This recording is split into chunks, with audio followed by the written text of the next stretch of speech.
Stéphane Trépose, bonjour. Bonjour. Vous êtes président de Sarenza, qui est un site e-commerce qui vend des chaussures donc sur Internet. Vous avez par ailleurs un parcours au-delà de celui actuel d'entrepreneur, d'intrapreneur, puisque ce qui vous caractérise, c'est que vous avez fait d'abord un début de carrière dans des grands groupes comme Vivendi. Expliquez-nous ce qui change quand on est intrapreneur dans un grand groupe, justement, par rapport à l'entrepreneur que vous êtes aujourd'hui. Ça change tout. Vous avez la contrainte de développer des entreprises de pas grand-chose à beaucoup, puisqu'AOL s'est passé entre 98 et 2004 de 5 millions d'euros de chiffre d'affaires à 300 millions. Donc ça, c'est les enjeux de la croissance, trouver des bonnes équipes, trouver une bonne stratégie. La grande différence, c'est que dans un cas, vous jouez l'argent du grand groupe, et dans l'autre cas, quand vous êtes entrepreneur, vous gérez votre argent et donc votre risque. Donc dans un cas, vous avez un risque perso fort, dans l'autre, il est assez relatif. Et sur le plan managérial, ça change des choses ou pas ? Pas tant que ça. Pas tant que ça. Je dirais les vrais enjeux, c'est il y a des gens qui viennent dans un grand groupe parce qu'ils ont le confort de la carte de visite. Dans une petite société, il faut plus que vous convainquiez au départ. En revanche, vous pouvez dire, si ça se passe bien, on peut partager les fruits de la création de valeur. Alors à présent, votre activité d'entrepreneur chez Sarenza, expliquez-nous en quoi consiste votre activité donc, en ligne. Alors Sarenza, c'est le leader en France et même à mon avis en Europe de la vente de chaussures et de sacs à main par Internet. Donc c'est une activité en pleine croissance puisque le chiffre d'affaires a fait x6 en 2 ans. Il devrait plus que doubler cette année. Donc on parle maintenant d'une société qui fait plusieurs millions d'euros de chiffre d'affaires par mois et qui est rentable depuis plus d'1 an.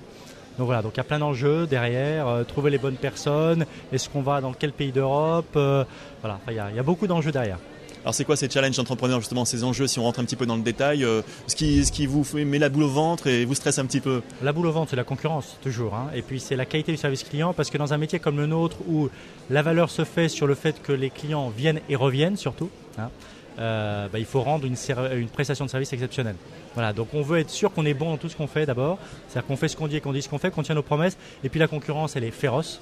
Sur des marchés en pleine croissance, il n'y en a pas beaucoup en ce moment. D'accord, donc des nouveaux concurrents, il y en a tous les jours et il faut être meilleur qu'eux.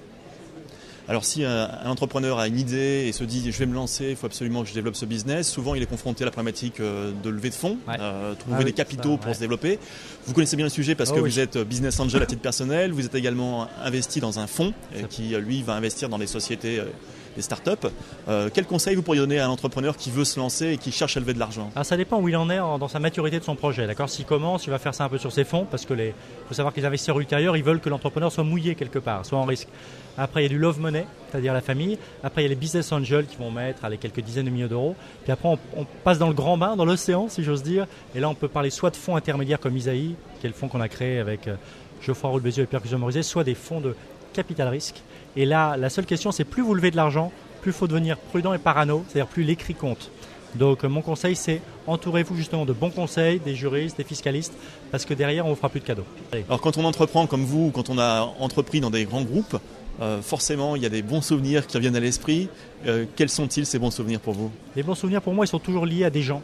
D'accord, ce que j'aime quelque part, c'est développer des entreprises très fortement avec des gens. Et moi, mon plus grand plaisir, c'est quand on prend des gens qui sont stagiaires au début et qui finissent direct report, qui finissent patron d'une business unit. Ça, c'est un vrai plaisir. Il y en a eu plusieurs et ça, c'est un grand plaisir.